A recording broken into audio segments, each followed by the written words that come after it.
In a 6-3 ruling, the court's conservative majority found that Louisiana's 6th district, which links black communities across the state, relied too heavily on race in its design. The Supreme Court's latest decision grants states nearly unrestricted power to gerrymander. But the court majority's logic was less than airtight. The Supreme Court is assuming party and race are independent influences on your vote. In fact, we figured out that party ID is downstreams part of your racial identity. So what does all this mean for our elections and our democracy? From WNYC in New York, this is On the Media. I'm Brooke Gladstone. Also this week, the storm of misinformation that came in the aftermath of Hurricane Helene. The group called Hurricane Helene an act of war, claiming Hurricane Helene was caused by government-controlled weather weapons. It's all coming up after this. On the Media is supported by Progressive Insurance. Do you ever find yourself playing the budgeting game? Well, with the Name Your Price tool from Progressive, you can find options that fit your budget and potentially lower your bills. Try it at Progressive.com. Progressive Casualty Insurance Company and affiliates. Price and coverage match limited by state law. Not available in all states. From WNYC in New York, this is On the Media. I'm Micah Loewinger. And I'm Brooke Gladstone. Late last month, a massive ruling came down from the Supreme Court, Louisiana versus Calais. In a 6-3 ruling, the court's conservative majority found that Louisiana's 6th district, which links black communities across the state, relied too heavily on race in its design. The decision could open the door to broader legal challenges over majority black and Latino districts across the country. Republicans across the South did not wait around for coulds. They kicked that door clean off its hinges. Tennessee Governor Bill Lee just signed a new congressional map into law, splitting up the state's only majority black district. The court's conservatives cleared the way for Alabama to move forward with a set of maps that would eliminate one of the 2 majority black districts in the state ahead of the midterms. Florida, before the Supreme Court had even said go, drew and approved new maps. Meanwhile, Georgia, South Carolina, and Mississippi's state legislatures now all have plans to meet in the coming weeks to potentially put red pen to paper. There's been plenty written about the legal mess the High Court has left the American public in, but upon examining the majority's decision, it turns out that there's yet another problem, a statistical one. Brooke, if I can take you on a short little journey here. G. Elliott Morris is a journalist, statistician, and author of the data-driven news website Strength in Numbers. I'd like you and your listeners to close your eyes and imagine a line going from left to right. Mm-hmm. On the left is a person, maybe you, with no preferences about who you vote for, and on the right is you have decided who to vote for. You are voting for a Democrat or a Republican, in this case, in your congressional district. Mm-hmm. Okay, along that journey, we know from our study of voters that you will attain a racial identity, either consciously or subconsciously. That will have an influence on who you vote for, but it will also have an influence on another step on your journey, which is an attainment of a partisan identity, a party affiliation by virtue of your race and other factors of your identity. And if you are a Democrat, 90% chance you will be voting for a Democratic candidate.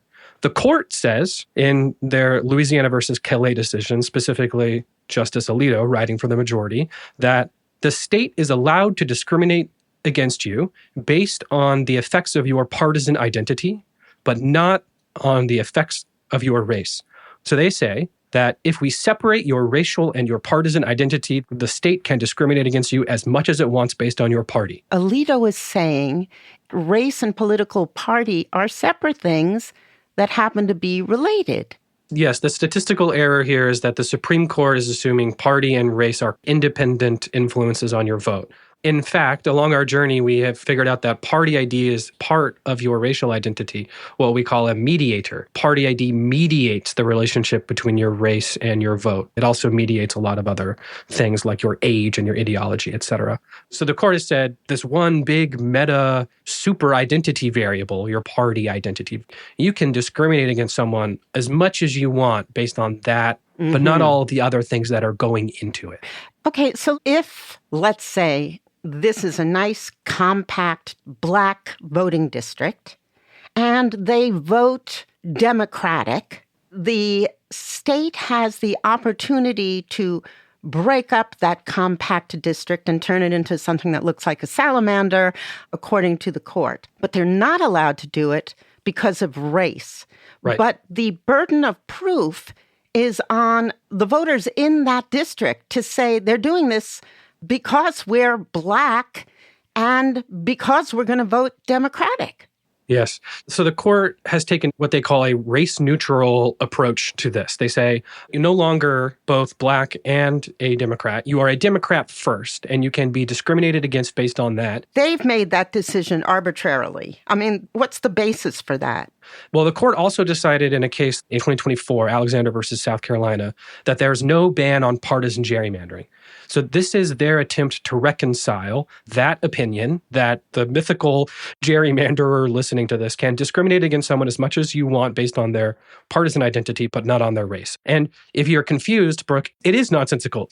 The other thing that the court decided in Calais is that they added a criteria that a plaintiff must succeed at proving to strike down a racial or partisan gerrymander.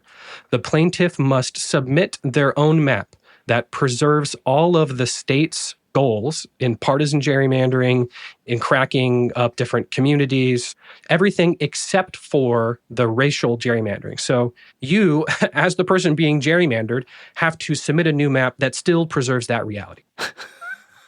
I don't understand. They have to submit a map that enables the state to say favor the GOP in this case. Yeah. But what? The thing that most Americans don't realize is that there are no protections against partisan gerrymandering. There's no mention of party in the Constitution. So Roberts and Alito and Thomas and the majority justices on the court are saying there's no remedy for partisan gerrymandering because of that fact until Congress or some other body passes some standard for evaluating the districts based on their party. If that is the case, then the court has decided in Louisiana versus Calais that as the plaintiff of a voting rights case, the person being diluted based on your race, potentially, you are still allowed under the Constitution to be diluted based on your party. And if this isn't making sense because it doesn't sound fair, that's right, it isn't fair. Put this into context. How many Black districts, how many Democratic districts are there, and how does that relate to the percentage of Black voters in the state, or Democratic voters for that matter? So currently, Louisiana has 6 congressional districts. 2 out of those 6 are represented by Black Democratic congresspeople, and those districts have a majority of Black residents inside of them. About a third of the districts are Black districts. Also, about a third, 32% roughly, of Louisiana's population is Black. There's rough fairness here. As a result of this new decision from the Supreme Court, Louisiana's state legislature will be allowed to dilute the votes of these Black Democrats by virtue of them being Democrats. And the new map in Louisiana will only have 1 Black majority district as well, rather than 2. They could have drawn 0, but the legislature, in all of its generosity, drew 1 for the Democrats instead. So, the original Voting Rights Act of 1965 was often said to have had both a sword and a shield. The shield was Section 5 of the VRA, which required states, counties, cities with a record of racial discrimination to get permission from the government before they could change their maps around election time. Now, that shield was removed in 2013 in a decision called Shelby County versus Holder. The Act's sword allows citizens or the Justice Department to challenge unfair maps. What the court has done now is seemingly blunting the edge of the sword to the point where it doesn't cut. We're living in a democracy effectively without the Voting Rights Act because the pre-clearance has been ruled unconstitutional. That's Shelby County. Yeah, getting permission. And the remedies are now effectively impossible to attain after you have been discriminated against. So what's your assessment of where our elections are now? We're really staring down the barrel of a future of safe, districts pretty much everywhere. No one ever leaving Congress because they never get defeated, and to maximize the bias of these maps against the minority in every state in the country. And that is particularly pernicious in the South, where partisan gerrymandering, as we've discussed here, is also racial gerrymandering. But partisan gerrymandering is in and of itself a violation of many democratic principles. You've noted that 2 of our last 4 presidents were elected without winning the popular vote, and those 2 presidents appointed 5 of the 9 justices currently on the Supreme Court. And meanwhile, the Senate is by definition undemocratic insofar as it overrepresents less densely populated states. The House was one of our last bastions of numerical majority rule, a check on the numerical minority. Even though in 2012, the winner of the popular vote, the Democrats, still lost the House, this tended to happen less often in the House. We are now entering a democracy in which the numerical minority will be able to control all 4 chambers of the federal government. You've written about how the House of Representatives has systematically become less representative. Can you give us the numbers on that? Yeah, so one problem with all this gerrymandering is bias, or the tilting of the chamber away from Democrats in the South. But along with that, map makers are also drawing fewer and fewer competitive districts. So combining these post-Calais redistricting maps, these are the maps in Louisiana, Alabama, Tennessee, and to some extent Florida, with the other gerrymanders that happened in 2015 in Texas, California, Missouri, North Carolina, and Ohio, not to list every state in the country here, we have erased 9 competitive congressional districts in the House of Representatives. In our modeling of the 2026 midterms, we expect there to be 15 true toss-up seats, true seats that could go either way. 15 out of 435. 96% of these seats essentially are going to one party over the other without a shadow of the doubt. Did you say that in 76 we had 101 competitive congressional districts? Yes, basically a fourth of the House of Representatives regularly changed parties. By virtue of gerrymandering and partisan polarization, people separating themselves effectively geographically and therefore easy to carve up, that number fell to 42 in 2024, already near an all-time low. Now, accounting for all this redistricting in 2025 and these new racial gerrymanders in 2026, that number should fall to 33 competitive House districts, overall competitive. But those true number of districts that are really razor thin, the toss-up districts, that's only 15 seats. Can you tell me how this plays out on the ground? Whereas redistricting is supposed to be the principle that translates our will of the majority into seats in the House and representation, right. Voters now want redistricting battles to confer upon them a partisan advantage. In Indiana's primaries 2 weeks ago, 8 members of the state Senate who had voted against redistricting, Donald Trump's redistricting there, 7 out of 8 of those lost. And that, to me, is evidence that those primary voters would not tolerate deviation from their party leader, in this case Donald Trump, or really just the party's strategy. The senators who lost weren't punished for being insufficiently conservative. They were punished for being insufficiently partisan in their approach to redistricting. Uh-huh. You've used the phrase doom loop to describe the state of gerrymandering in the country.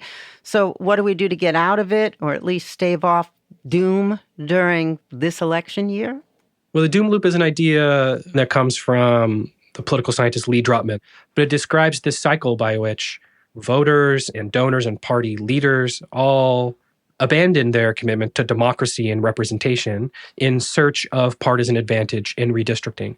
And there will be more steps along this doom loop as partisans, actual at the voter level, also abandon their commitments to democratic principle, which is a function of two-party systems, of a zero-sum thinking, of a punishing of the opposition party. If you want me to say 2 minutes on a remedy here, or maybe 1 minute on a remedy here. No, take your time. Unfortunately, I think there's no way out of this.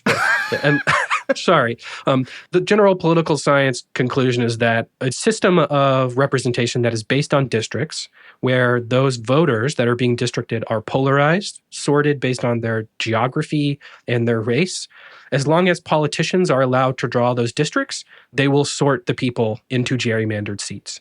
The Supreme Court has said that that is permissible. And really the only way out is to ditch the districting system altogether and enact some system of proportional representation where you don't have districts at all. I wonder whether a subsequent court could just cancel out this decision the way that they canceled out Dred Scott. Supreme Court precedent is constantly being rewritten. You can imagine a packed court might try to rewrite this new case law, but unfortunately, the state-level constitutions also can allow partisan gerrymandering of state legislatures. And if there's no protections for racial minorities in state legislatures, you have a whole other problem in all 50 states as well. This is unfortunately a bell that cannot be unrung. Thanks very much, Elliot. Sorry, Brooke. Thanks for having me, though. G. Elliot Morris is a journalist, statistician, and author of the data-driven news website Strength in Numbers. This is On the Media.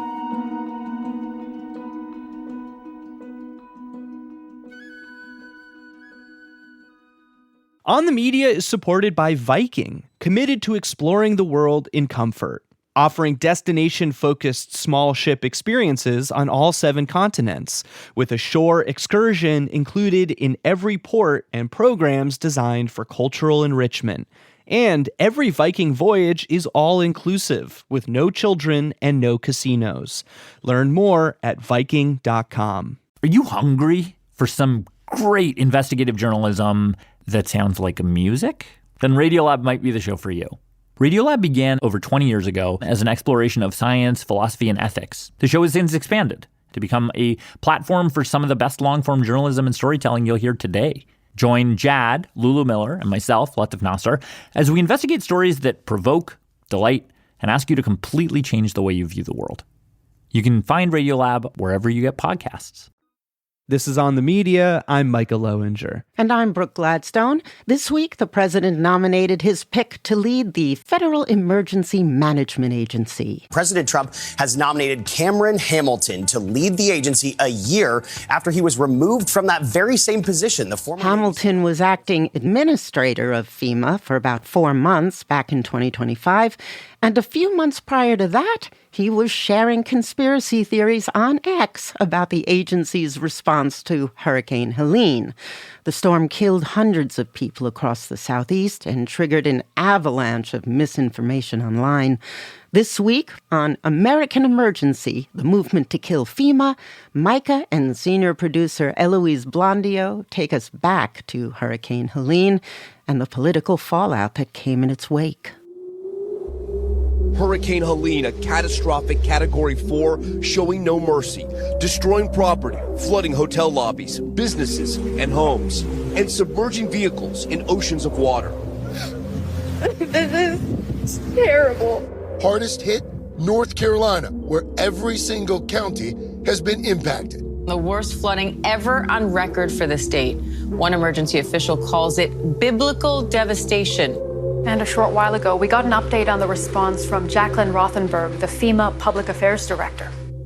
On September 30th, 2024, FEMA's Jacqueline Rothenberg looked wearily into a camera as she spoke with the BBC. Hurricane Helene was a multi-state event, and we currently have 3,500 federal personnel and 1,000 FEMA personnel that are spread across all of these states to help people recover. The immediate days after Hurricane Helene were a blur for Jacqueline. She traveled to see relief efforts in Florida before returning to headquarters in D.C., where she took back-to-back calls from reporters. A few times a day, Jacqueline would throw on a FEMA-branded jacket, run to the bathroom to put on some makeup, and then sit under the fluorescent office lights for an on-camera TV spot.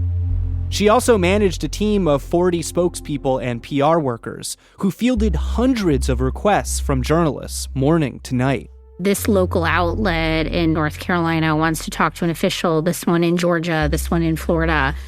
We would have people on TV at 6 a.m., 7 a.m., 8 a.m. It was such an intense couple of weeks.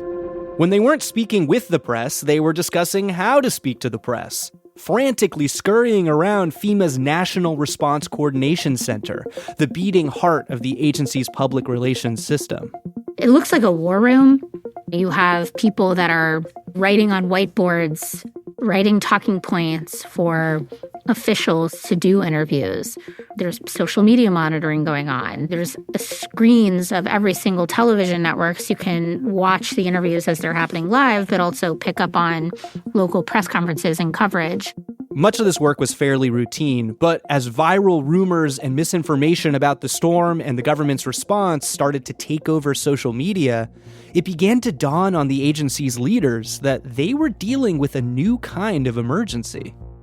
I don't think any of us knew the magnitude of what this storm would mean in FEMA's history, and that I didn't know at the time. The exact moment it became clear was a couple weeks after landfall. I remember being in FEMA's National Response Coordination Center, doing my job, and a colleague pulled me aside in a small little room, and they said, "There's been some threats against you. We think it's unsafe." On X, a conservative influencer named Liz Churchill had posted a picture of Jacqueline's face with the words, "Make this traitor famous." That was reposted by former InfoWars host Alex Jones, who's long claimed that the agency operates secret prisons, so-called FEMA camps. He added his own message above Jacqueline's photo, quote, "They are literally at war with the American people." Trolls began posting her phone number and home address, along with anti-Semitic messages. There was an individual in Alabama who threatened to shoot me, so a state that actually was not impacted by the disaster at all. And I kind of just I got scared. I got really scared. And ultimately, we made the decision to have me pause on doing media interviews and to try to lay low. And I remember calling my husband before I left, and I said, "We need to leave the house."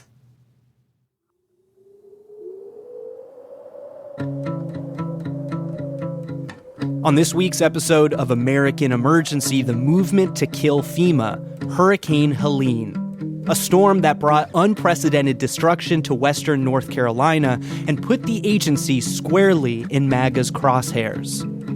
While President Trump claimed FEMA was a failure, its response to the storm demonstrated how much FEMA had evolved since Hurricane Katrina. This time around, the agency was better staffed and better trained.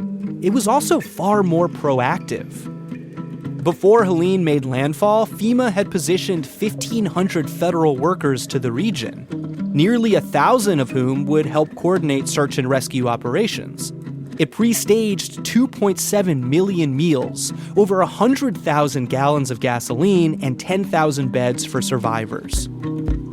But for FEMA, Helene was really two storms. One that poured 40 trillion gallons of water across the Southeast, and another that appeared on phones and computer screens. And that one, it completely overwhelmed the agency.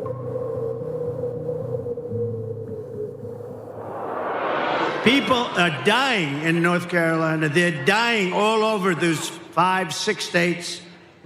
They're dying, and they're getting no help from our federal government. Days after landfall, just a month before the 2024 presidential election, then candidate Donald Trump held a rally in Michigan. At the time, he was polling neck and neck with Kamala Harris in North Carolina. Illegal migrants, how would you like to be a veteran and you've been sleeping opposite the entrance to a luxury hotel, and illegal migrants come in and they're going up and occupying the hotel? That's what's happening. They stole the FEMA money just like they stole it from a bank so they could give it to their illegal immigrants that they want to have vote for them this season. This was a lie. Customs and Border Protection operated the migrant housing program. The funds flowed through FEMA, but it came from a totally separate pot of money. Just one of many false narratives spreading on the right-wing internet. Former President Donald Trump is falsely accusing the Biden administration of going out of their way to restrict aid to Republican-leaning communities impacted by the storm. That's absolutely not true. We help people in every community where there's a federally declared disaster. In media interviews, Jacqueline and her public affairs team tried to push back on each and every false narrative coming from the Trump campaign. What's happened there is very bad. They're offering them $750 to people whose homes have been washed away. This was also a lie. Jacqueline's team posted on social media that the $750 is just a bit of quick cash for survivors who can also apply for heftier home assistance, up to $42,000 in a single year, and sometimes more. It's really unfortunate that there's misinformation because that discourages people from applying for assistance. Part of the misinformation was rooted in a misunderstanding of how the agency functions. People often imagine that workers in FEMA gear are pulling people out of flooded homes, but FEMA primarily coordinates with other local agencies who do the life-saving work, providing supplies, manpower, and funding to support them. Responding to all these false claims became an endless game of whack-a-mole for FEMA, especially on X, now under the ownership of Elon Musk, who had a vested interest in seeing Trump reelected. I remember Elon Musk tweeting that he was trying to send Starlinks down to North Carolina and that FEMA was hampering the efforts to set up Starlink internet devices. Musk says he received a note from a SpaceX engineer that said that the big issue is that FEMA is actively blocking shipments and seizing goods and services locally. Which was fundamentally false. I was putting out tweets constantly that we were in fact not blocking the shipments of Starlinks.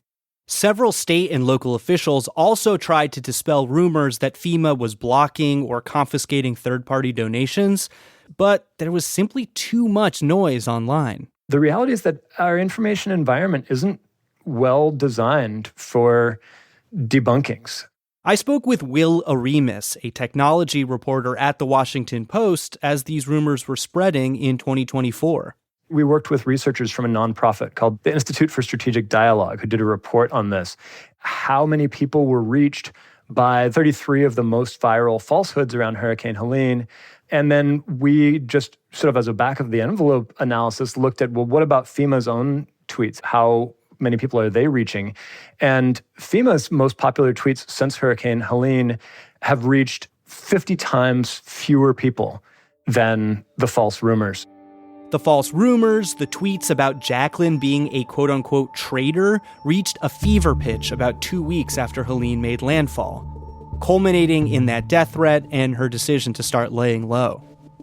And Jacqueline wasn't the only person from FEMA who was targeted. Trolls tried to swat Deanne Criswell, the agency's leader. They made a hoax phone call to 911 attempting to send police to her rental property. Her deputy chief of staff received a similar threat, and Criswell's chief of staff was doxxed, too. The threat level against workers was pretty unprecedented. This is Brianna Sachs, a Washington Post reporter who's been writing about FEMA for years. In fact... Sorry, I need to respond to my boss really quickly. Go for it. 1 second. Okay, thanks. She was in the middle of breaking a story about the agency when we spoke in December. In 2024, she spent a month in Western North Carolina reporting on how these viral lies and rumors about FEMA were playing out on the ground. There were about a dozen or so we tracked of these militia, extremist, right-wing groups who had come into the area offering support and supplies and tagging themselves as doing what the federal government wasn't doing. She followed one of these groups, a notorious border militia called Veterans on Patrol, to Lake Lure, a mountain town about 35 miles outside Asheville. The group called Hurricane Helene an act of war, reportedly issuing threats against the U.S. military, claiming Hurricane Helene was caused by government-controlled weather weapons. One day, Brianna was driving around, speaking with survivors, when her phone lit up with a tip. A government source had forwarded her an email saying that FEMA and other relief workers in North Carolina were planning to pause their work due to threats from a militia. I pulled over in the middle of nowhere and was able to reach the man who wrote the email, who confirmed that they had heard there were credible threats about men with guns driving around the area threatening FEMA. On October 13th, she broke the story in the Washington Post. It was immediately picked up by other national outlets. National Guard troops had come across trucks of armed militia, saying they were out hunting FEMA. NBC News has not seen the email cited by the Post, and it's unclear whether the threat mentioned was seen as credible. Officials told the press that FEMA would evacuate Rutherford County, North Carolina, while they investigated. But within a day, the gunman story was largely debunked. As local authorities got involved and figured out what happened, it was confirmed that there were never truckloads of men. It was the lone individual who they ended up arresting. 44-year-old William Parsons arrested Saturday for allegedly making threatening comments aimed at FEMA workers while in a gas station, where authorities say he was armed with an assault rifle and handgun. Parsons says he was so upset and went to Lake Lure to respond to what he says were social media reports that FEMA was withholding supplies. It's not clear how the report referring to men in trucks started, and it made its way to the federal government. This story spread quite a bit, in part because of your piece. Yeah. Do you regret reporting it in the way that you did? It's funny you asked that because, I called my editor and I was like, did we make a mistake? Am I at fault here for something? And he was like, absolutely not. Like, we got an email, a federal document. This is what it said. And this was the situation that FEMA was in. And this was not the only incident of threats against FEMA during this time. I think it just goes to show where everyone was at in terms of thinking, what is going to happen? Is someone going to shoot a federal worker? Like, are they safe? There were, in fact, other cases of harassment levied against federal workers on the ground, but the fact that this militia story was exaggerated undermined that reality. FEMA's decision to stop operations for a day fed into Trump's narrative that the agency was failing the people of North Carolina. And the confusion and misinformation had also made some survivors wary of seeking support from FEMA. Shauna Gilmore was a woman I connected with who lived outside of Swannanoa, a town that saw significant flooding during Helene. She grew up in a rural southeast Missouri town. Been through lots of floods because I lived on the Mississippi River. Oh, wow. This audio is from Brianna's interview with Shauna Gilmore. The water seeps up and rises and it goes down. It doesn't come rolling down mountains. No, I think that... And in her telling, when her home would flood, her family was the ones who would pick themselves back up. There was no federal aid that came in. Maybe I just have trouble trusting the federal government as an authority. You're far from alone there. Fortunately, Shauna's home was largely spared from the flooding in Swannanoa. Hurricane Helene caused some big trees to fall on her property, about $5,000 of damage that FEMA might be able to pay for, but Shauna wasn't sure that she wanted to apply for aid. She was suspicious of federal workers after seeing rumors on social media about the agency trying to steal land. Misinformation based on FEMA's voluntary buyout program, where it purchases flood-prone properties at market rate. She was also concerned about a so-called FEMA camp that had come to her area. A gal had made a video of the trucks coming in and had watched from an aerial of the operation getting set up. Shauna did not respond to my request for an interview, but based on her descriptions, I believe she had seen a viral video from right-wing content creator Ann Vandersteel. So stick with us. We're going to figure out what's going on. Ann Vandersteel live-streamed this video outside of the so-called FEMA camp, which was really just a fenced-in area on the side of a highway, a lot with a bunch of trailers and prefab buildings. But it's got armed guards. And it is a massive installation that literally, according to the residents that live around here, they said it's a FEMA camp, and it popped up in a matter of days. Not much happens in this video. Vandersteel doesn't really allege anything specific, but the guards, her snooping around, it does suggest something is going on. Enough to make Shauna wonder what FEMA might be up to. I don't know what it is, but there's something really stirring and triggering for me about it. As she told Brianna Sachs, the Washington Post reporter, Shauna's friends were begging her to apply for FEMA assistance, that $750 and a bigger reimbursement for the damage on her property. She ended up speaking with a FEMA worker and asked him about the FEMA camp. And she learned that they were setting up there because people needed somewhere to sleep. They didn't want to take up all the hotels. So she decided to sign up. And then she texted me, I think the next day, freaking out, saying, I actually don't want to do this. I want to rescind my application.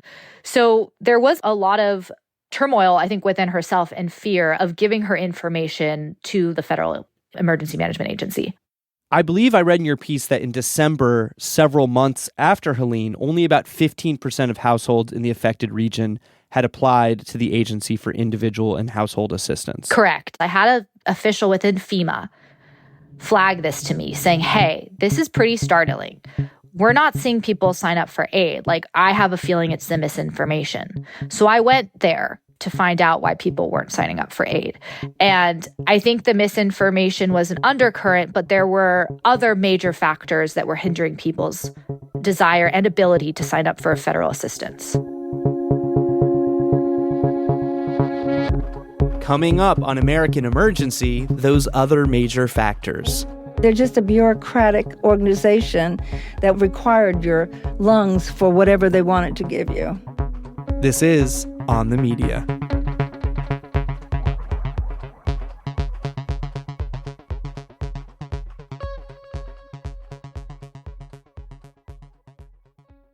WNYC Studios is supported by Wise. Wise, the smart way to manage the currencies you need around the world.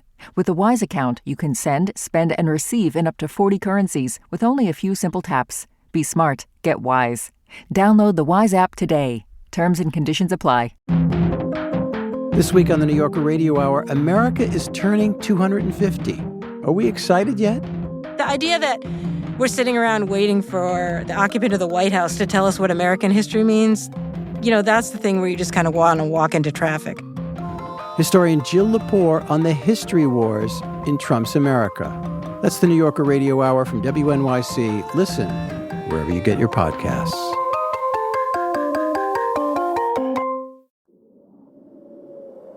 This is On the Media. I'm Micah Loewinger. We just heard about how FEMA workers and some Helene survivors came to fear one another.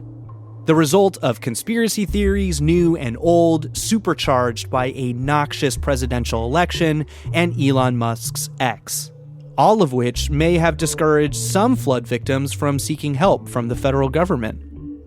But according to local reporters, online misinformation was more visible to people outside of North Carolina.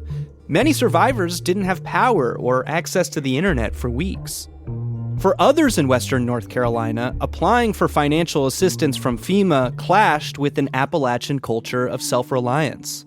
That's a great way to define it. People didn't sit at home and think, I need the government to come help me. People helped their neighbors. This is Kim Bellafato, a journalist turned librarian who oversees several branches in Madison County, North Carolina, part of the mountain region that was engulfed by freak floods. Trees down in your yard, everybody shows up with their chainsaws and they've cut it and pushed it out of the way. She didn't recall hearing any specific conspiracy theories about FEMA during Helene or its aftermath, but she winced at the thought of federal workers wandering up long mountain roads, walking up to houses to explain FEMA's various assistance programs, which was its common practice after a disaster. This is a rural community. Nobody just rolls up to your front door and knocks on it that's not expected. I know that there was a worry among the FEMA teams as far as going out into the communities, like how isolated were they going to be and was it safe to go into those spaces. So she invited the agency's staff to set up inside the Marshall Public Library, a modern, sunny building on a wooded hillside. We're a trusted resource, and I felt like whatever people thought or heard or believed about FEMA, the fact that it was here would improve its trustworthiness. Remember, much of FEMA's job after a disaster like Helene is really about processing paperwork and then getting money to survivors and local governments so that they can rebuild. Kim had federal workers spread out in a meeting room where locals could come and ask questions and file their applications for aid in person. The agency brought its own security. Suddenly there's 2 armed guards at the library who are asking questions before you go in, Are you here for FEMA? Are you here for the library? Can I take a quick look in your bag? The dissonance of a little library safe haven amidst the social media mayhem just felt so on the media-y. So I flew down to North Carolina with my series collaborator, OTM senior producer Eloise Blondio, to visit. Eloise and... I'm Micah. Nice to meet you. Hi, Micah. Nice to meet you. It was here that we met Gloria Sundquist, one of the circulation assistants at the library. We found her scanning books behind the counter, greeting the regular patrons who strolled in, all while some kids played tag among the stacks. Gloria hardly knew anything about FEMA before Helene rocked her hometown of Hot Springs. I mean, I'm knowledgeable about a lot of things, but FEMA, the whole name is like scary, Gloria got to know the FEMA workers stationed at the library, which was convenient because she needed assistance herself. Helene nearly killed her. When the storm hit western North Carolina, Gloria sheltered at her home on the banks of the French Broad River, where she'd lived for nearly 30 years. She figured she was safe since she was up in the mountains, and she didn't want to leave any of her pets behind. Yeah, I had 6 cats and a dog. What are your cats' names? Oh my gosh, geez, we got Purr, she's a shelter cat. Pounce, he's a cat that was rescued in a field. PJ, he's Pounce Jr., Sharpie, he's black, Bunny Ann, Muggsy, who sounded the alarm. Muggsy sounded the alarm? Muggsy, my little buffy orange, he looked outside and the water's up to the windowsill, and he started crying. The morning after landfall, the sun was shining as the waters began to swallow Gloria's white wooden home. I said, all right, Muggs. I pulled down the attic ladder, and I threw him upstairs. One by one, I was throwing them upstairs because of the water. It was crazy. It was like looking through a porthole. You'd see water coming up, just like you were looking out a ship's window. While the cats hid in the eaves, her 100-plus pound dog, Marble, clung to the attic ladder. In the chaos of the moment, Gloria had decided to change her pants, but stunned by the sight of the rising water, stood with the clothes in her hands soaking wet. I mean, things were floating. It was surreal, like the Titanic. The refrigerator floated, and it came into the other room, and then I heard my name being called. A group of guys on a raft appeared at her window and beckoned for Gloria to come through it. I put my dog out the window, and they reached out, Big Chris reached out and pulled him into the raft. And then I went out the window, and the water was orange. It was just orange. Later, when she got to town, her savior, Big Chris, handed her something he'd seen floating behind her as she boarded the raft. He said, this followed you out. And he said, I want to give it back to you. And I had a candle on my windowsill, and it was the hand of God and a little girl in the hand of God. And it was just a testimony to me, yeah. It was in God's hands. He took care of me. It wasn't my time. That's all you can say. When Gloria returned to her house a few days later, nearly all of her belongings were destroyed. The water had mostly drained away, leaving several feet of sludge. The cats were all safe, though. All but one had climbed down from the attic, muddy paw prints marking their path out. And though Gloria felt blessed to have survived, it would be a long time before she gathered back together the pieces of her life. In order to receive FEMA assistance towards somewhere to stay and to rebuild her home, Gloria was told to download an app to start her forms. But she didn't have electricity, Wi-Fi, or a smartphone. And later, once she got herself a new phone and started the application, it was painful to relive her near-death experience over and over. In the midst of all that trauma, how do people sort through that? And the process was really confusing, so Gloria enlisted a pro bono lawyer to help her. The paperwork is very, very upsetting to see. I'll be honest with you, it's very, very hard to decipher their paperwork. And I'm not stupid.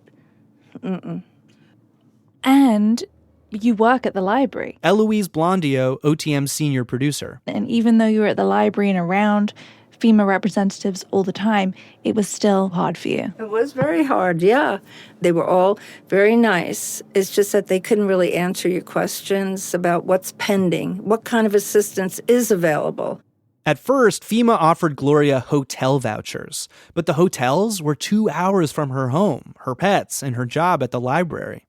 I said, you're not equipped to deal with rural people. I said, I do not need a hotel voucher. I need rental assistance. I had a cabin up above me that people wanted $1,000 a month for a one-room cabin. When the rent money didn't arrive in time, a charity gave Gloria a camper to live in, which she put on her property next to her wrecked home. It was the volunteers. It was the churches. It wasn't FEMA. FEMA came through months later with a check to contribute to Gloria's home repairs. But she was emotional when she recounted the experience even a year and a half later, and she told us she wasn't sure the money was worth all the trouble. And the fact that she'd seen way more volunteers than FEMA workers made her wonder what exactly the federal government was doing to help her community. FEMA, I don't know what they're for. I really don't know. I mean, what are they for?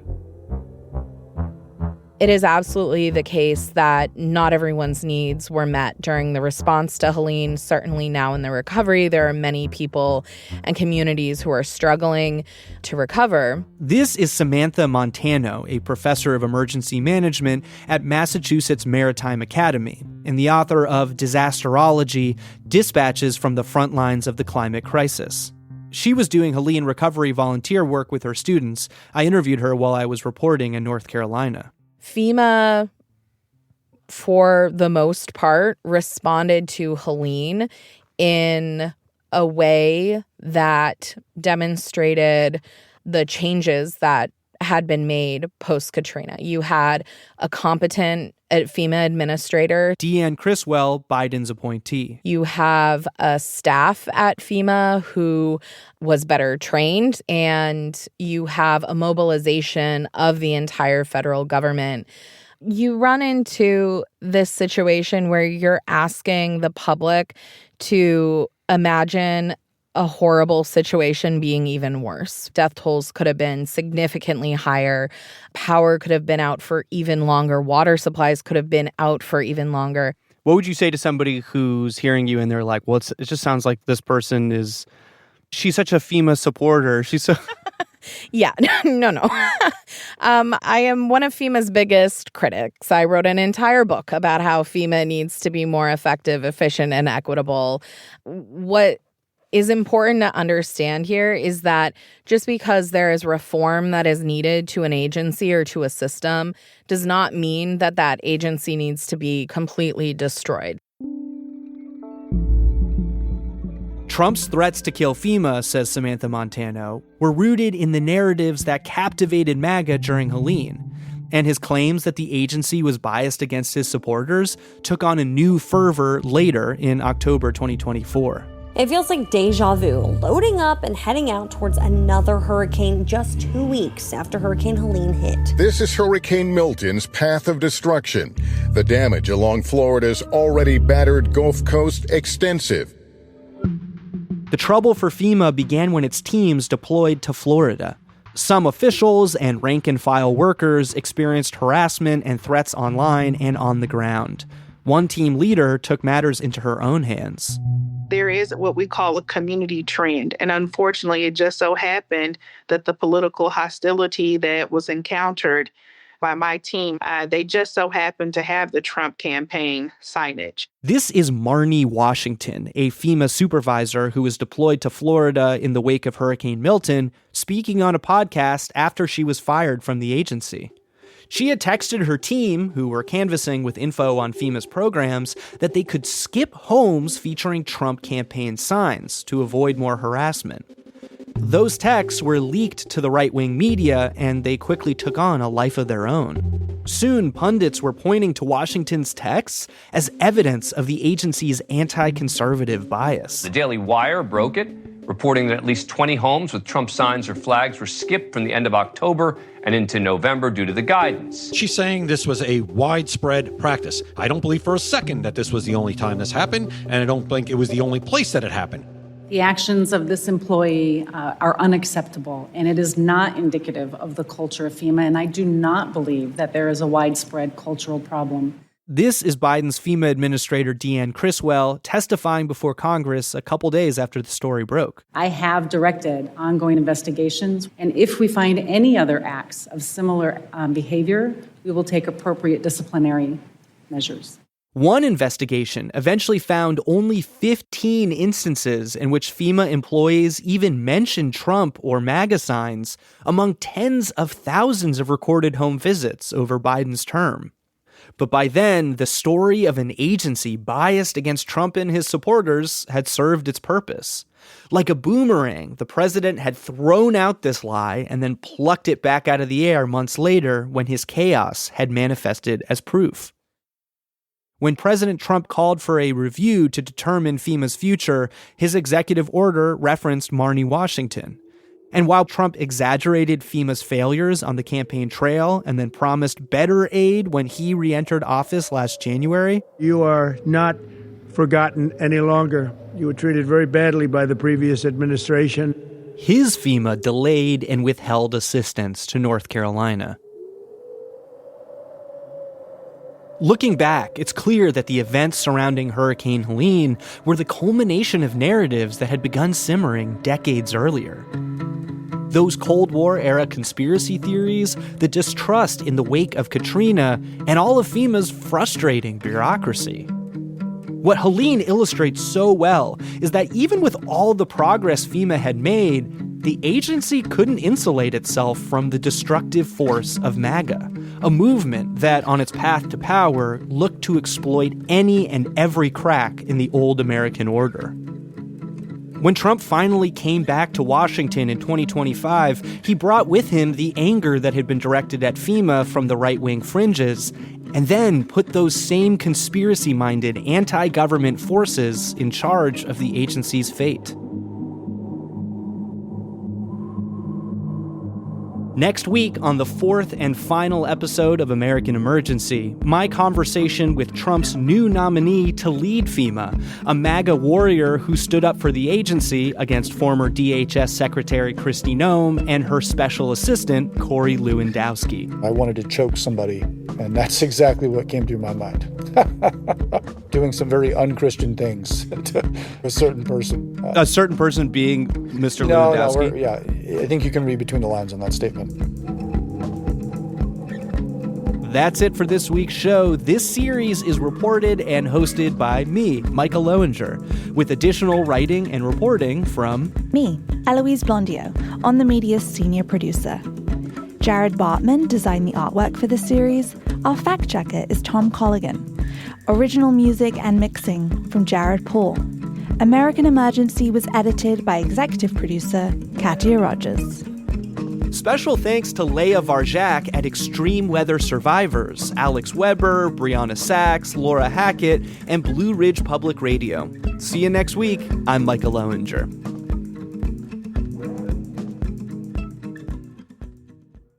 WNYC's journalism and storytelling is heard by millions of passionate listeners. Sponsors of our programming gain our listeners' attention and their respect. Learn about how your organization can support WNYC and WNYC Studios at sponsorship.wnyc.org.